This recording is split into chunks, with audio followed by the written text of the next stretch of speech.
മൾബറിയുടെ ഇല കൊണ്ടുള്ള ഒരു തോരനാണ് നമ്മൾ പാകം ചെയ്യാൻ പോകുന്നത്.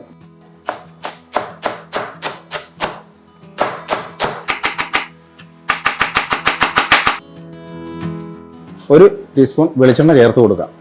നമുക്കതിലേക്ക് അല്പം കടുക് ചേർത്ത് കൊടുക്കാം, വത്തൽമുളക് ചേർത്ത് കൊടുക്കാം, കറിവേപ്പില കൂടി ചേർത്ത് കൊടുക്കാം, അല്പം ചെറിയ ജീരകം ചതച്ചത്, വെളുത്തുള്ളി, ചെറിയുള്ളി, ഇഞ്ചി, കുറച്ച് പച്ചമുളക്, ഒരു ചെറിയ സവോള, ഉപ്പ് നമുക്ക് ചേർത്ത് കൊടുക്കാം, മഞ്ഞൾപ്പൊടി ചേർത്ത്, അരമുറി തേങ്ങ, മൾബറിയുടെ ഇല നമ്മൾ നന്നായി ഫൈൻ ചോപ്പ് ചെയ്ത് ചേർത്ത് കൊടുക്കാം. ഇതിലേക്ക് നമുക്ക് അല്പം ഉപ്പ് ചേർത്ത് കൊടുക്കാം. ഏകദേശം ഒരു 2 മിനിറ്റ് നമുക്കൊന്ന് മൂടി വെച്ച് ആവി കയറ്റാം. ഇനി നമുക്കിതൊരു സെർവിംഗ് ബോളിലേക്ക് മാറ്റാം. നല്ല ആവി വറക്കുന്ന തോരനാണ് കേട്ടോ.